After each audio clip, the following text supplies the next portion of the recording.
Hello, everyone. Thanks so much for attending our webinar today, The Field Guide to Use Tax. We have an excellent presentation, great presenter with you today.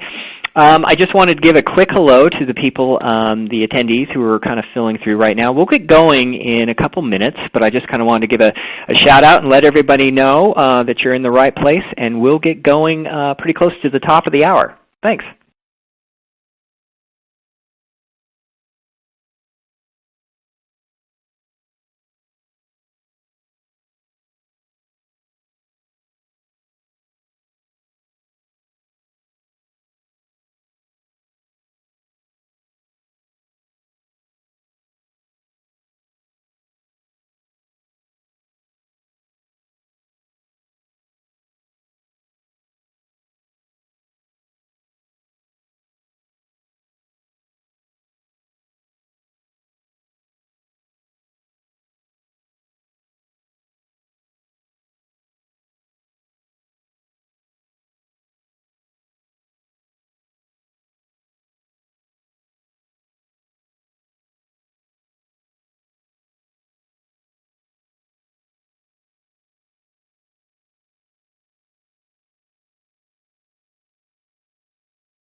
Okay. Hello, everybody. Thank you so much for attending our webinar, The Field Guide to Use Tax.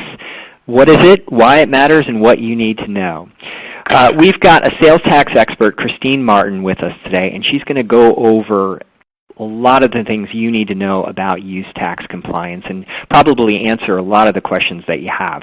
But before I pass the mic over to Christine, I don't want to steal any of her time or her thunder. I just wanted to go over a couple quick housekeeping items.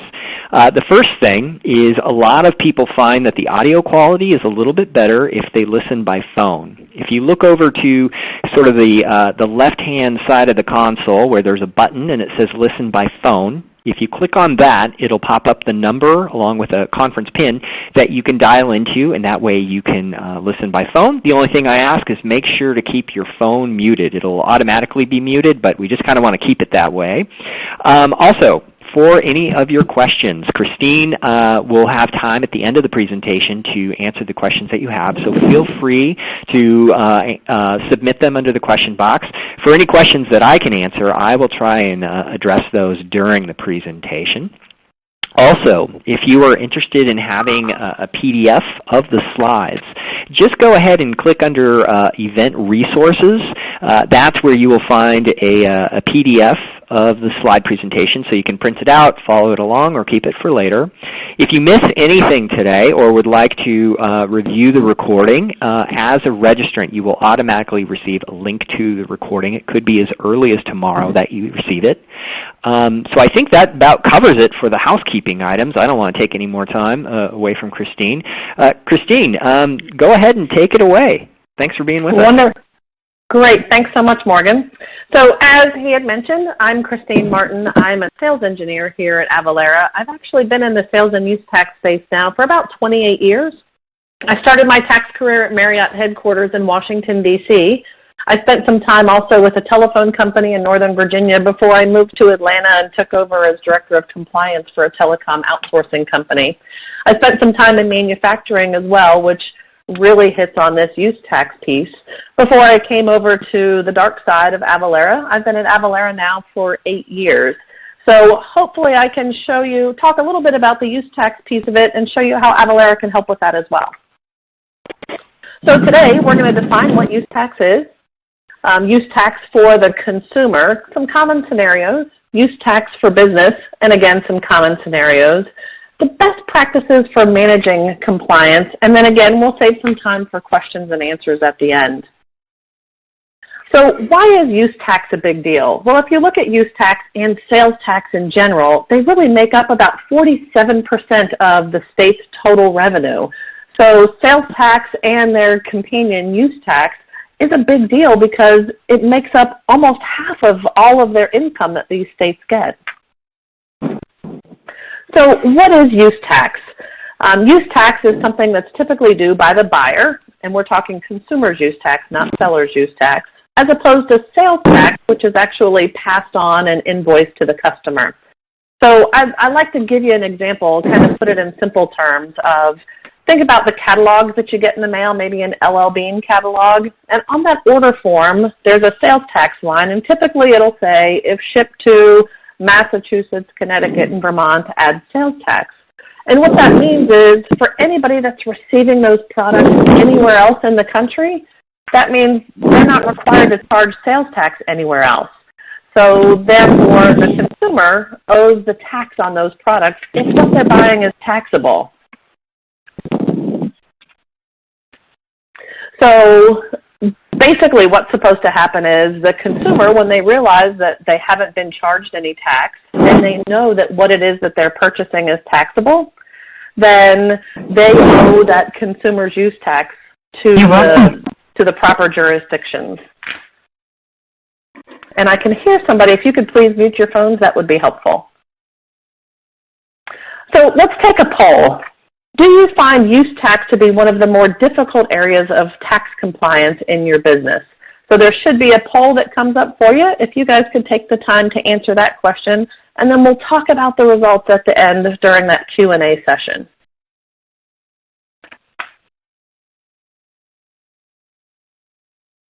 So why is use tax important? Well, not only is it important because there's the revenue impact on the states, but use tax is important because really it's super hard to manage.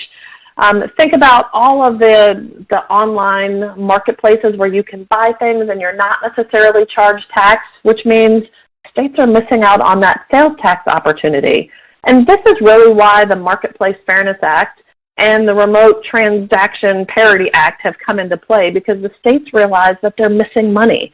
So they're trying to figure out a way so that they're not relying on people or businesses to figure out how much consumers' use tax is due and then apply it. They'd really rather have the seller charge this tax and remit it, just like they do every other sales tax.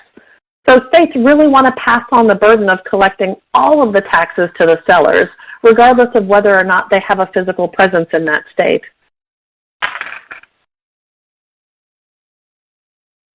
So use tax on the consumer. And I had mentioned the LL Bean, a catalog purchase. If you buy something through a catalog, or you pick up the phone and you call a call center and buy something, and again, you're not charged tax, but what you bought is taxable, there's consumer's use tax.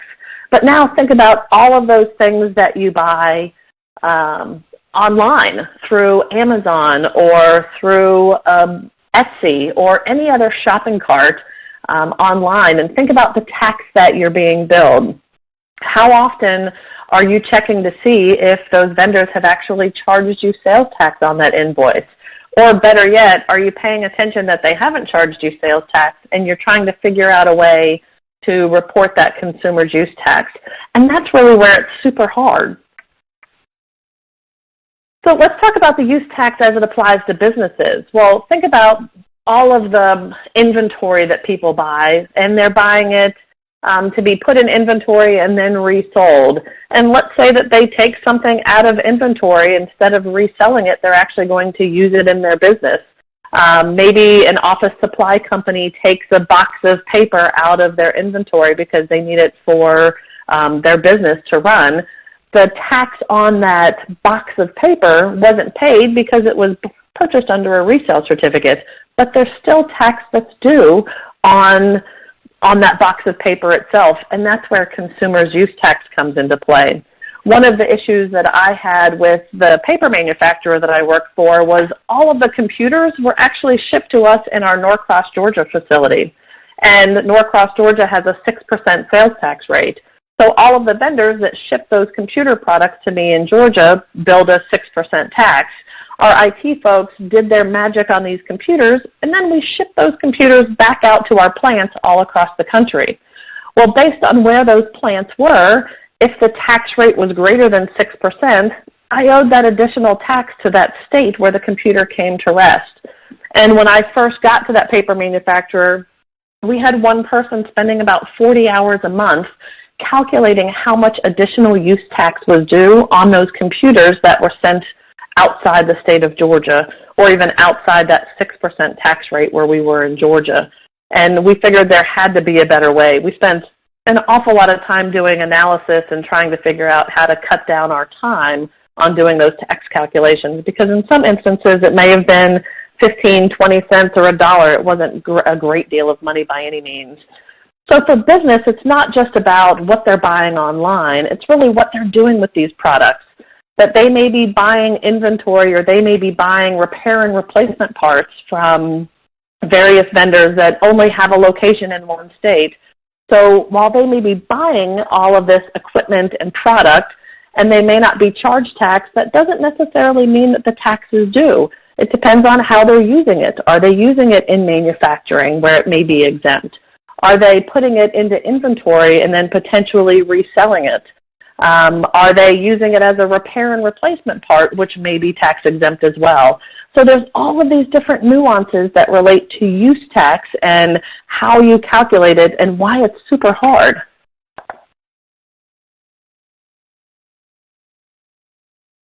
So high-risk industries when it relates to use tax. Well, manufacturing, because I mentioned the repair and replacement parts, manufacturing machinery, inventory items as well.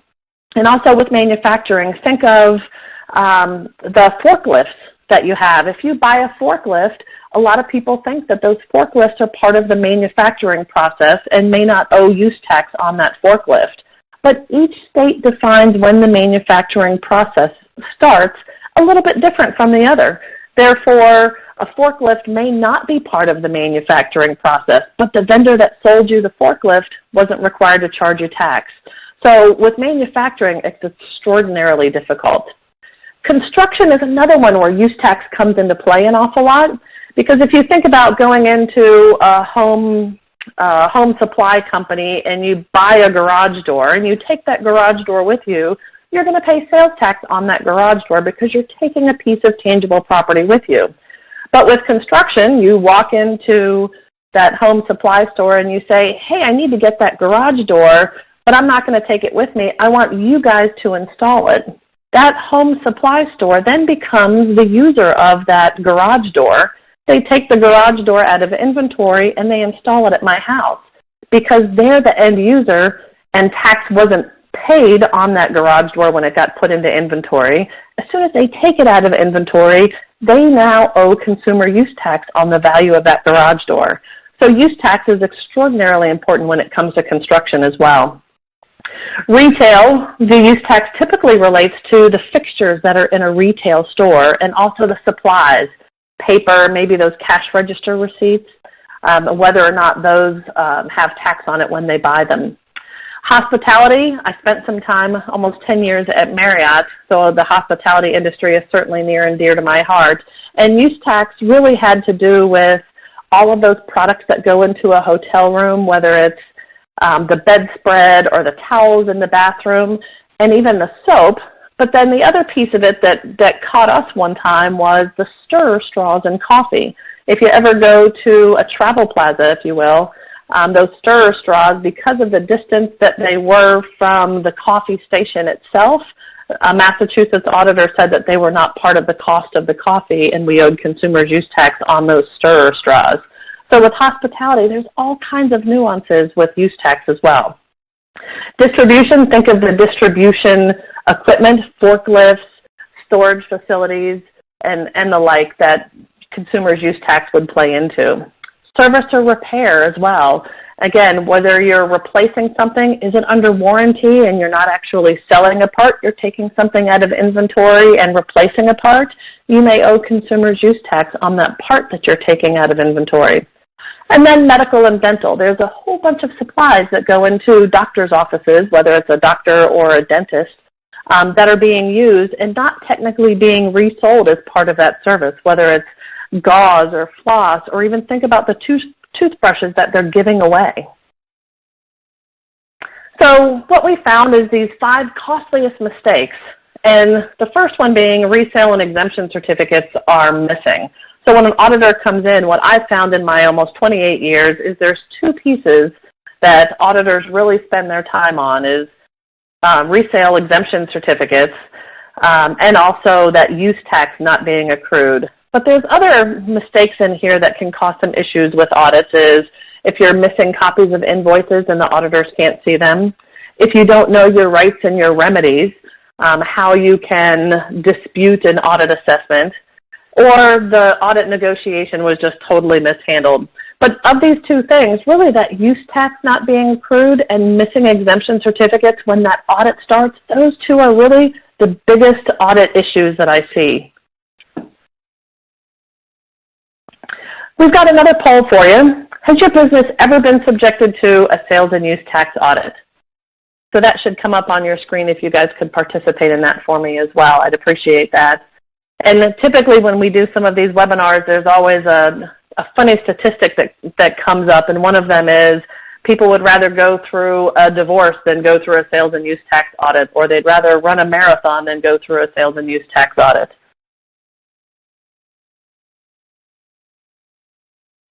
So what are those best practices for managing compliance? Well, first, make sure that you understand all of the use tax causing events. And I've talked about them already, which is inventory transfers. Taking something out of inventory that you've purchased with a resale certificate and using it yourself, or you've transferred it to another location. And it may not be inventory, it may be assets that you're moving from place to place. If you close down a plant or a location, but you move all of those assets somewhere else, you may actually owe consumer's use tax on those items that you've moved. We've heard stories, somebody that I used to work with that was a California auditor, they had gone into an office to start an audit, and they noticed that the furniture wasn't new, but they were talking about just moving into this new office space from their old office. And the auditor said, well, did you buy all of this new furniture? And they said, well, no, we brought it all from our other location. Well, the other location was in a different tax jurisdiction with a lower tax rate. So part of their audit assessment included the additional tax for this new jurisdiction when they moved all of those assets to the new jurisdiction. So think about that when you're moving as well, that you may have consumer's use tax due on the fixed assets that you move from one location to the other. Another thing to think about is promotional giveaways. Think of the pens that you give away. I'm looking at some of the battery packs that we give out to our customers, but anything that you give away, make sure that you're paying tax on them when you buy them. If not, you may owe consumer's use tax, especially if you're putting them in multiple places all across the country. Accounts payable is typically where we think of consumer's use tax, where you're looking at the invoices from your customers and checking whether or not they've, 1, charged you tax, and 2, that they've charged you the right tax. So with all of these different things, it's really important to put some tax automation in place to help you with all of this. And really, what's helpful is to find an end-to-end compliance solution. When you look at the Avalara services that we offer that end-to-end compliance. We've got our Avalara AvaTax solution, which is our tax calculation engine, and that can help with the sales tax piece of things, but also with the consumer's use tax piece as well. We've got CertCapture, which will help you issue certificates to your vendors so that you're not paying sales tax on those items that are being resold. But it can also help you manage the exemption certificates from your customers. And then we've got our Avalara return solution, which helps you file those consumer use tax returns based on all of those transactions that have taken place throughout the month. And like I said, we were going to have some time at the end, and we were also going to go over those poll results as well. Morgan, can you talk about those poll results? Yeah, I sure can. Thanks, Christine. So, the first question we asked about the difficulty of use tax and whether or not participants find use tax to be one of the more difficult areas of compliance in their company. And it was a little over 52% who said yes, that it is one of the more difficult areas. 21% said no, and we had 26% that were unsure.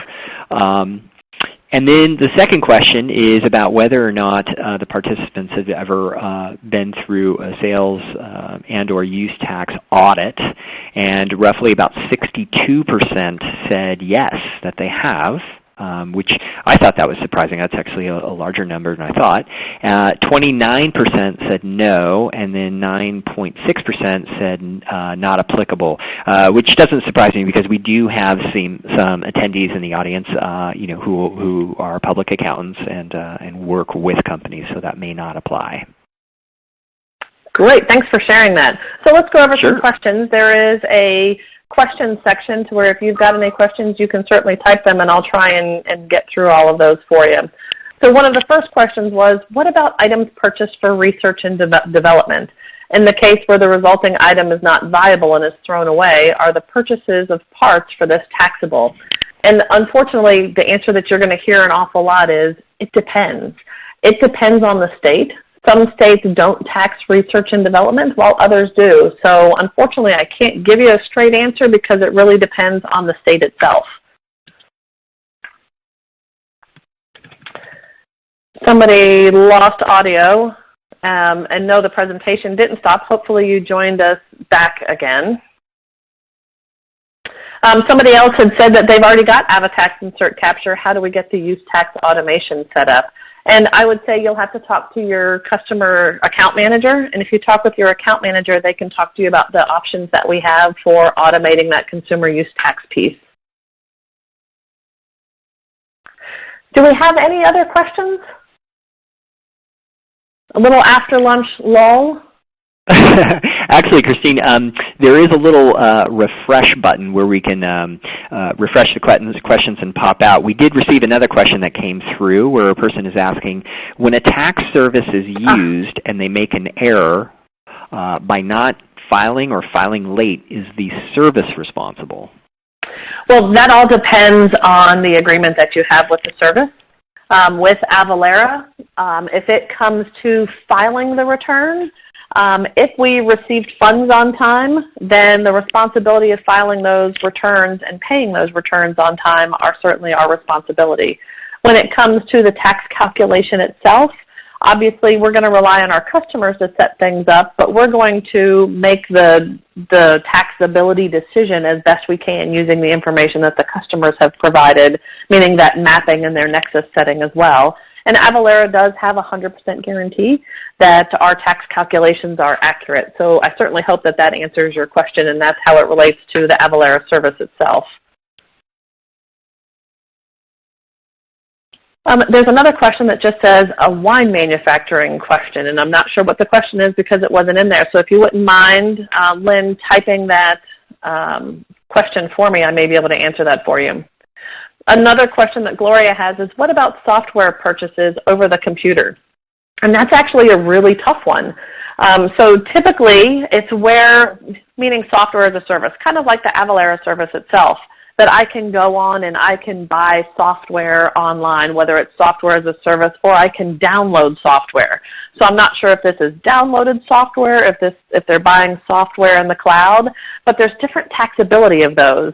And when you look at creating an automated solution for consumers' use tax or even sales tax, when you're buying these things, it's important to be able to categorize them as software that's been downloaded electronically, that isn't load and leave, or it's software as a service, because those will determine whether or not they're taxable in each of those states. Unfortunately, some of them aren't as easy as a yes or a no and whether something is taxable or not. So the next question that Amanda has is, what product in Avalara can help in the calculation of consumers' use tax? So we have automated the consumer use tax calculation within our NetSuite connector and also with a number of Microsoft connectors as well. But we do give our customers the option that they can upload a file of accounts payable or even inventory transactions, and we'll do a tax calculation and compare it to the tax that your vendors have billed you. And you'll have the ability to review those variances, whether you've been overbilled by your vendor or underbilled by your vendors. You'll be able to review those and approve those. And once you've finished reviewing them, then those become transactions which then flow through to reports and then ultimately to returns.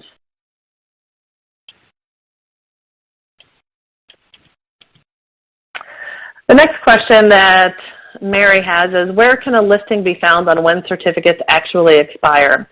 You know, that's a really hard one because the states don't necessarily post it out there. When it comes to resale certificates, again, it all depends on the state. Florida's expire December 31st of every year, but the Georgia certificates, resale certificates, never ever expire. Those that use our Cert Capture solution, we have those built-in expiration periods within Cert Capture, so you don't have to know them. They're managed all within the Cert Capture solution itself.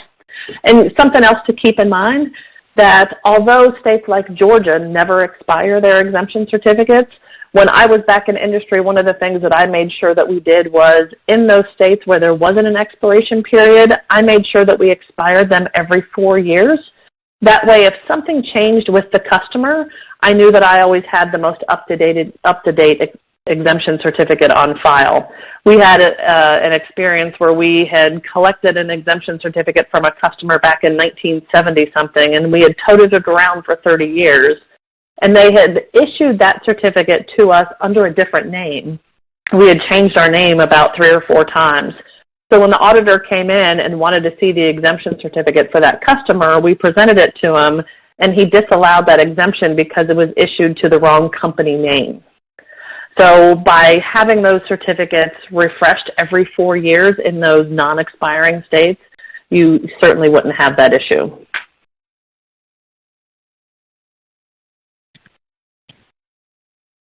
Here's another question. When we move from production winery to fulfillment, is there a use tax and bond? I'm not exactly sure.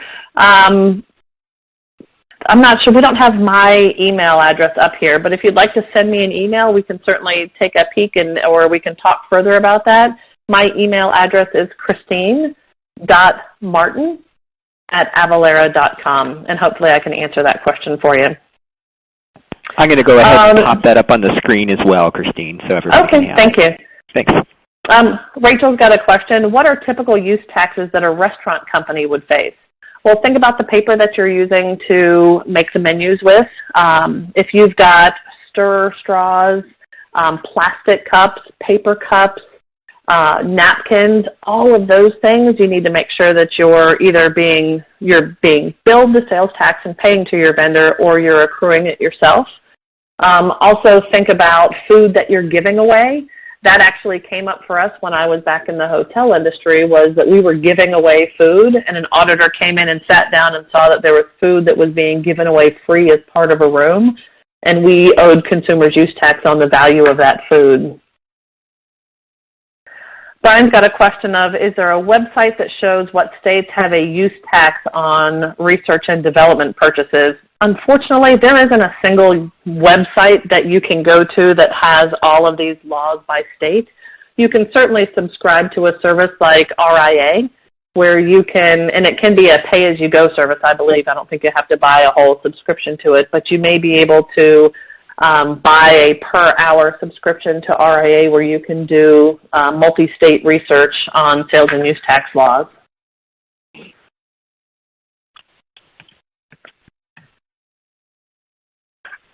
Bob's got a question of, why would fixed asset movements be taxable? Well, if tax was due on a fixed asset that was put in place in the state of Georgia, but then you moved it to, let's say, Texas, and you either paid sales tax or accrued the consumer's use tax of 6% in Georgia, but then you moved it to Dallas, Texas, which has a tax rate of 8.25%, Texas wants their tax on that machinery. So they're there's that incremental difference of 2.25% that would be due on the movement of those assets.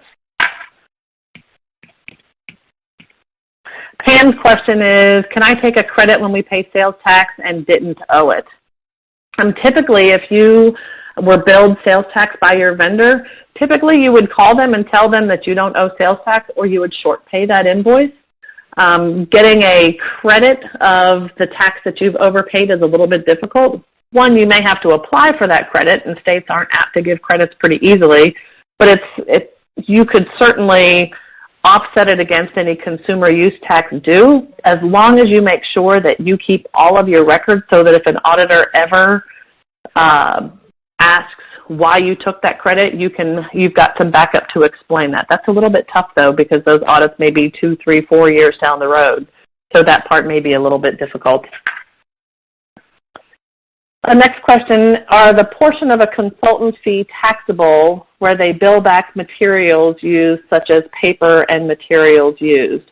A lot of that will depend on what the invoice looks like and what kind of contract you have with the contractor. So again, my answer is depends. Depends on your contract, depends on the invoice, and it depends on the state as well.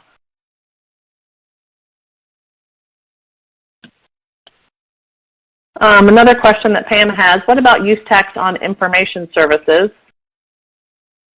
Downloaded in one state but used by several other states, stores in other states. What about use tax? So that one actually is one of the harder issues.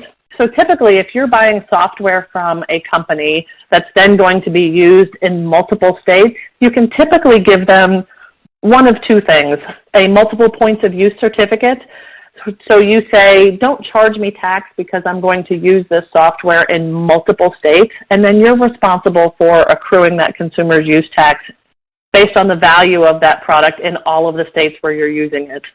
Or you could send them a list, hey, I'm buying this software, it's going to be used in multiple states. Here's the states that I'm using it in, charge me tax accordingly. Most vendors don't like that and don't have the ability to do that, and you've got to update it periodically as well. Another question, is download software from a computer tax program for tax purposes taxable? Unfortunately, Gloria, it depends on the state, so I'd have to know a little bit more about the scenario to be able to give you a good answer on that one. When purchasing used items for a business, how would tax be calculated? Well, if you're buying items, you know the value of those items that you're buying because you're paying for them. That's typically what that tax would be calculated on. If the items are used in a business for resale, is it taxable for use tax? No. So if you're buying things that come into inventory that you're intending for them to be resold, you're typically giving your vendor a resale certificate, basically saying, don't charge me tax on these items because I'm going to resell them. Because remember, sales tax is on the end consumer, not necessarily on the buyer. But any of those inventory items that you take out of inventory and you use, whether it's for your own use or you give them away, the value of those items that you've taken out of inventory, you owe consumers use tax on.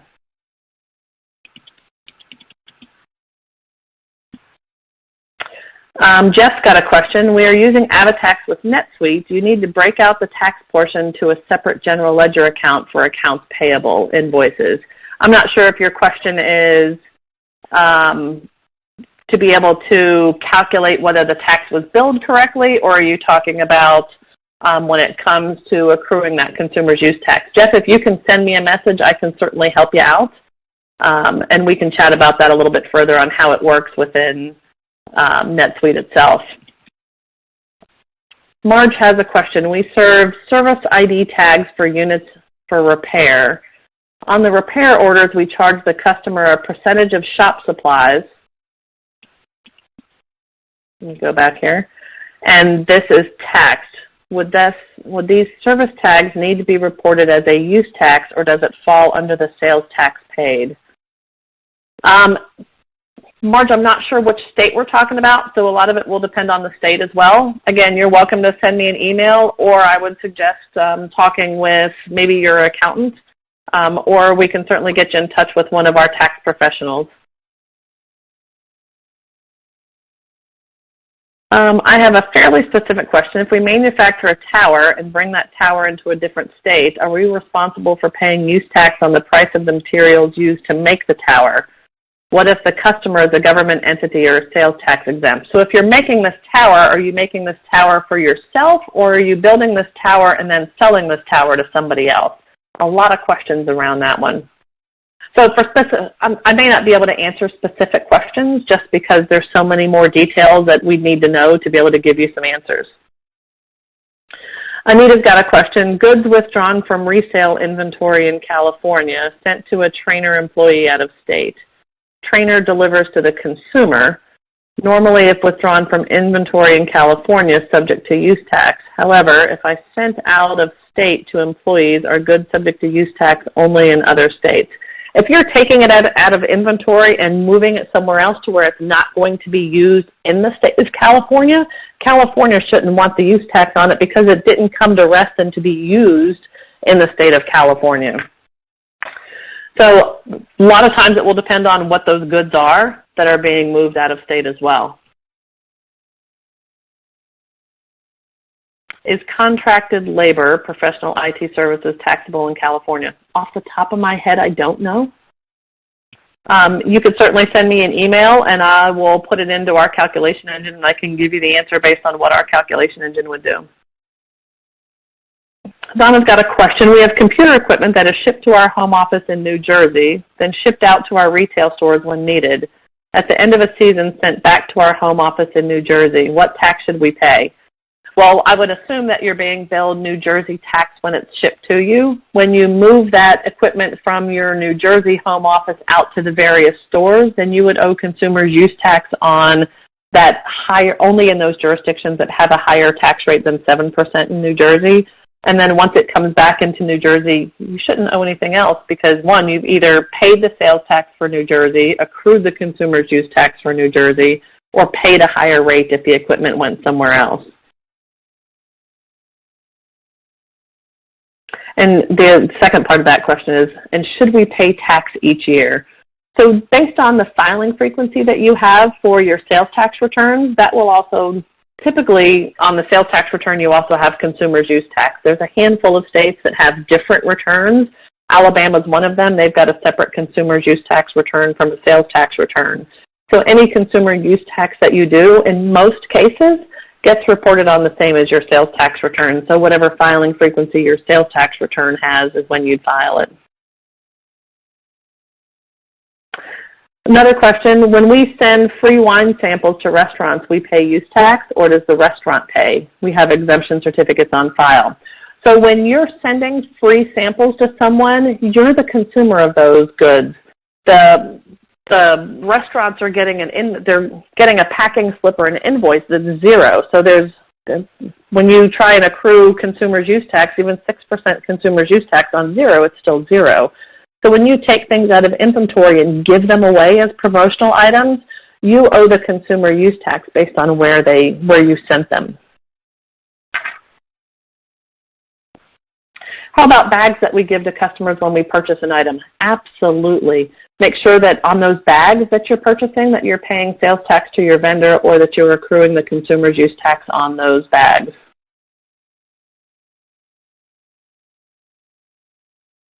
Somebody else has a question. I work in a welding manufacturing facility. What is the difference between a Connecticut Cert 100, a Cert 101, and a sales and use tax resale certificate? Off the top of my head, I have absolutely no idea.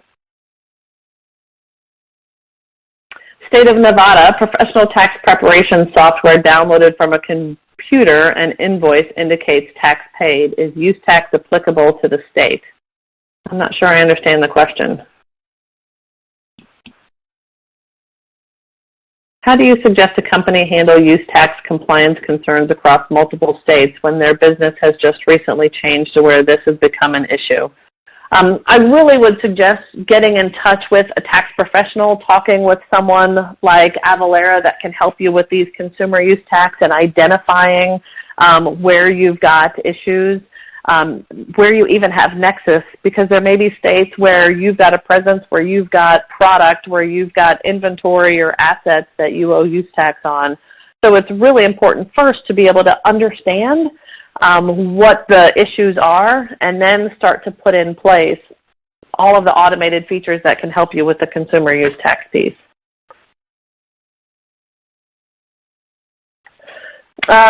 Brendan has a question. If we send out warranty parts to a customer, are we liable for use tax? I would venture to say if you send out warranty parts to a customer and you haven't billed tax on those warranty parts because they're under warranty, and you're taking them out of the inventory, and you didn't pay tax on those warranty parts when you brought them into inventory, then yes, typically you would owe consumer's use tax on those parts that you took out of inventory. Amanda's got a question. You stated that if we move equipment from one state to another, we have to pay the difference in sales tax. Is this true only for businesses? It's true for consumers as well, not just for businesses. Or if someone were to buy a couch in Iowa and move to California, they would need to pay the tax difference there as well. Technically, that's true, that it's not just, use tax isn't just on businesses, it relates to consumers as well. If I go to Pennsylvania and buy clothing tax-free, but then bring it back to the state of Maryland, and clothing is taxable in Maryland, technically I owe use tax on the clothing that I purchased in Pennsylvania. So consumer's use tax is not limited just to businesses, but businesses are the ones that get audited all the time.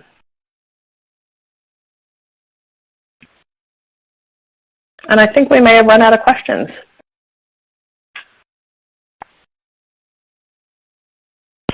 Wow, that was great, Christine. You answered quite a few of them. I just have to say, anecdotally, I was a little, I knew this, but a little surprised that, as a consumer, when you move from one state to another, so, for example, we used to live in Oregon a while back for a number of years and collected many things in our house during that time, and then moving up to Washington, I certainly had no idea that use tax would technically should be applied to everything that we brought upstate. So that's pretty interesting. Do you know of any cases where, as a consumer, use tax played, somebody was audited individually based on something like that? As a consumer, no. Businesses, yes, but consumers, no. Okay.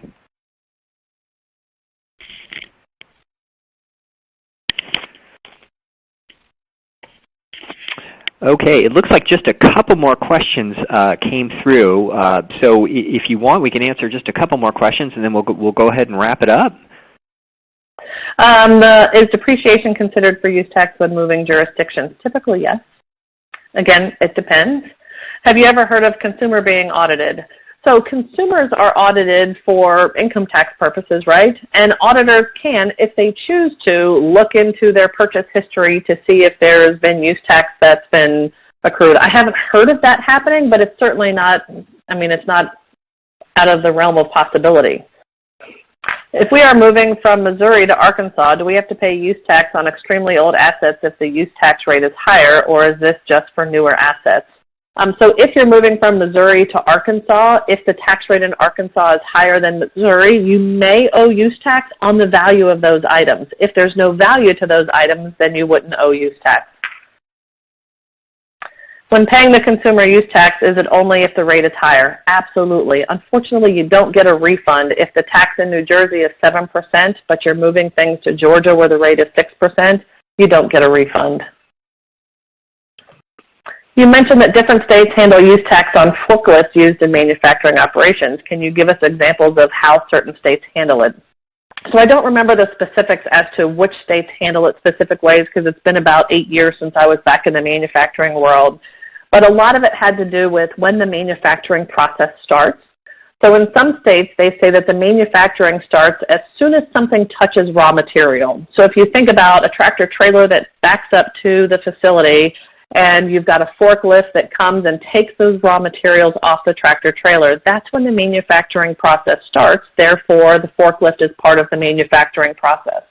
There's other states that say the manufacturing process doesn't start until a piece of machinery does something to change that raw material. So it may be a conveyor belt, or it may be something that chops up the raw materials when it comes in, and that's when the manufacturing process starts. So the movement of the loading dock to the belt itself is an up part of that manufacturing process. Therefore, the forklift isn't used 100% in the manufacturing process and isn't 100% exempt from tax.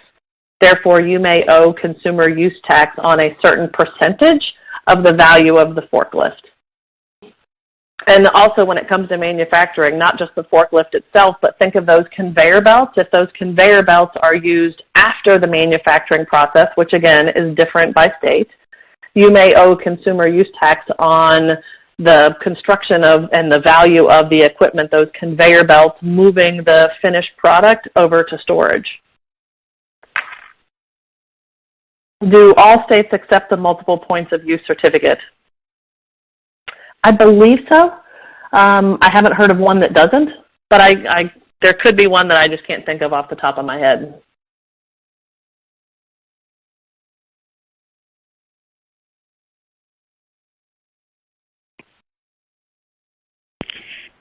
Okay, it looks like we got through the questions. Thank you so much, Christine. That was an excellent presentation, and thank you for taking all the time to go through a lot of these detailed questions on use tax. As a reminder to everybody still on the presentation, you will receive a link with the recording as early as tomorrow. In the meantime, feel free to reach out to us. You have Christine's email address that I popped up on the screen, or give us a call. Thank you so much for attending our presentation today, and thanks. Have a great day, everybody.